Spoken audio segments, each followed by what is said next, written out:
Hello everyone, आप सभी को मेरा नमस्कार। आई होप आप सभी अच्छे होंगे। मैं ईश्वर से ऐसी प्रार्थना करती हूँ जो जहाँ रहे स्वस्थ रहे, अच्छा रहे, भगवान की कृपा दृष्टि सबके ऊपर बनी रहे। तो आज हम आपको बताएंगे कि जो हम रोज़ की पूजा, जो हम डेली पूजा करते हैं, उसमें हमें थोड़ी सी क्या सावधानी रखनी चाहिए, हमें कैसे पूजा करनी चाहिए जिससे कि हमको अच्छा फल प्राप्त हो। बाकी तो जो भाग्य में लिखा है उसे कोई मिटा नहीं सकता है।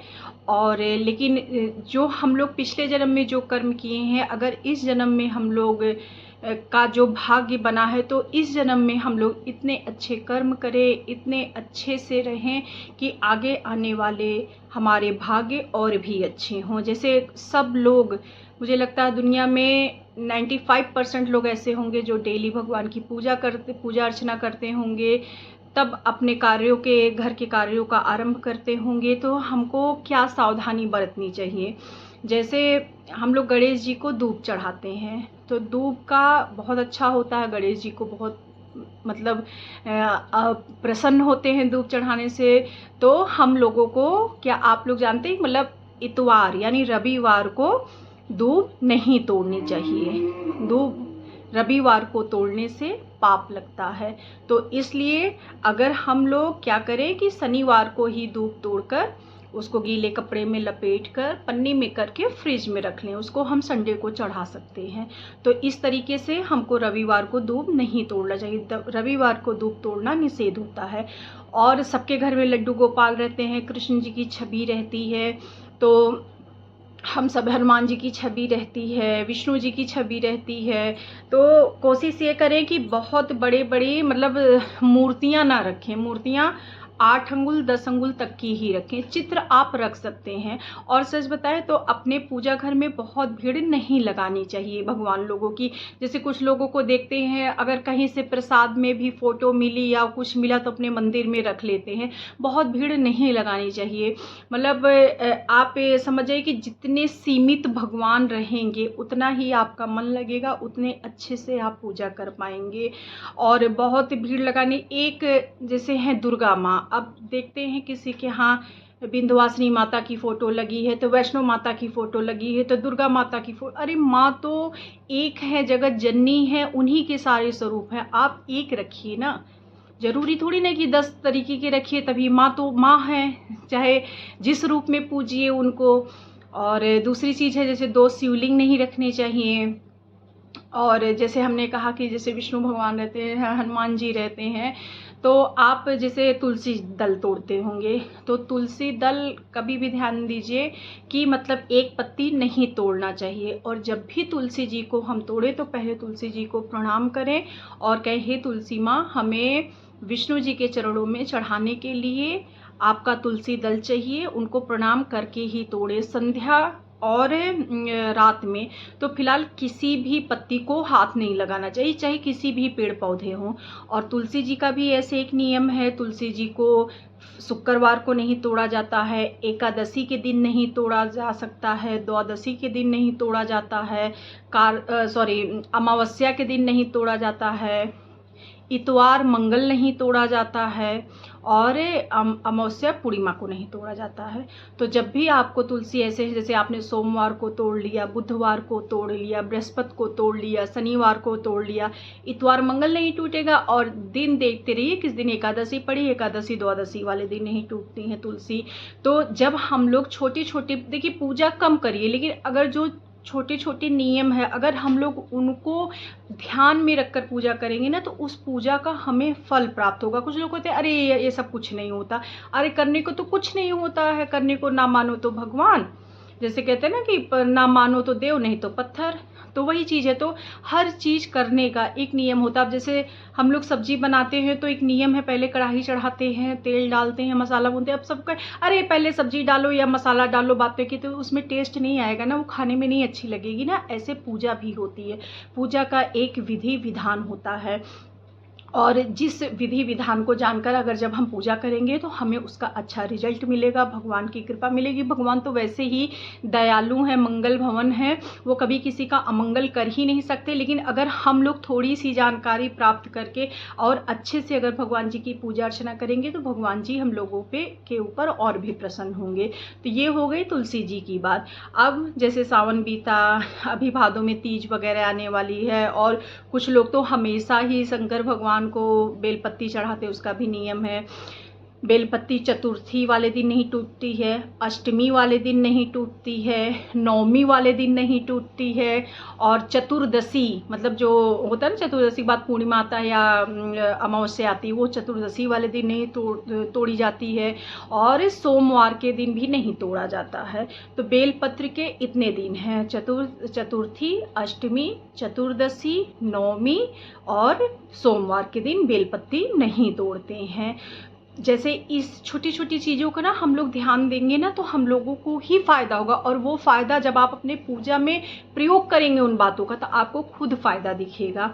जैसे बहुत सारे लोग होते हैं, ये भी मंत्र पढ़ रहे हैं, वो भी मंत्र पढ़ रहे हैं, वो भी मंत्र पढ़ रहे हैं, तो जैसे तो मतलब ये कहा जाता है कि जिस भी मंत्र में ओम लगता है वो जब तक गुरु दीक्षा में ना मिला रहे तब तक नहीं जपना चाहिए। जैसे कि अभी हम लोगों को प्रेमानंद गुरु जी ने बताया कि आपको अगर शंकर भगवान का मंत्र का जाप करना है तो सांब सदाशिव करिए।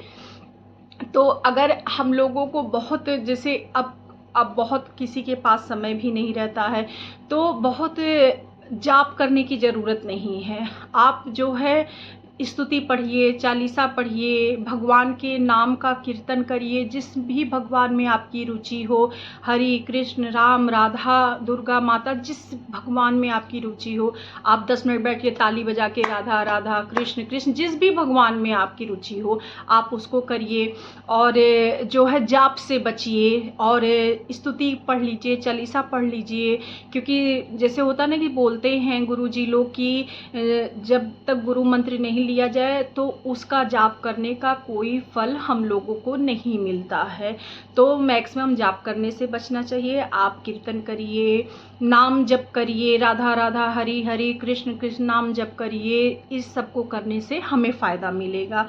दूसरी चीज़ ये है कि जैसे हम लोग भगवान को भोग लगाते हैं तो सबके मंदिर में हनुमान जी, विष्णु भगवान, राधा कृष्ण, दुर्गा माता, गणेश लक्ष्मी, इतने लोग, तो कुबेर जी, शंकर भगवान, ये लोग तो रहते ही रहते हैं। तो कुछ लोग तो भाई कुछ लोगों के यहाँ तो हर भगवान का अलग अलग भोग लगता है भाई, बहुत बड़े बड़े घरों में होता है। बहुत ऐसे लोग होते हैं जो विधि विधान से बहुत अच्छे तरीके से पूजा करते हैं। कुछ लोग होते हैं एक ही कटोरी में सारे भगवान का भोग लगाते हैं, तो ऐसा नहीं करना चाहिए। कम से कम 2 कटोरी में तो भोग लगाना ही चाहिए। एक कटोरी में तुलसी दल करके, एक कटोरी सादा करके, क्योंकि हनुमान जी हो गए, कृष्ण जी हो गए, विष्णु जी हो गए, इनको जब तक तुलसी दल नहीं मिलेगा तब तक ये लोग भोग को नहीं ग्रहण करेंगे। तो हम लोग मंदिर को भी ऐसे सजाएं कि जैसे इस तरीके से रखें कि यहाँ पे अगर विष्णु जी हैं तो उनके आगे राधा कृष्ण हैं, तो उनके आगे ऐसे हनुमान जी हैं, तो इधर दुर्गा माता हैं, शंकर भगवान हैं। क्योंकि फिर ऐसे जब आप 2 जगह से भोग लगाएंगे ना तो तुलसी वाले भगवान के सारे भोग तुलसी जी वाले भगवान के हो जाएंगे, और इधर जिसमें आप इधर भगवान जी है उनको तुलसी नहीं चाहिए तो उनका भोग अलग हो जाएगा।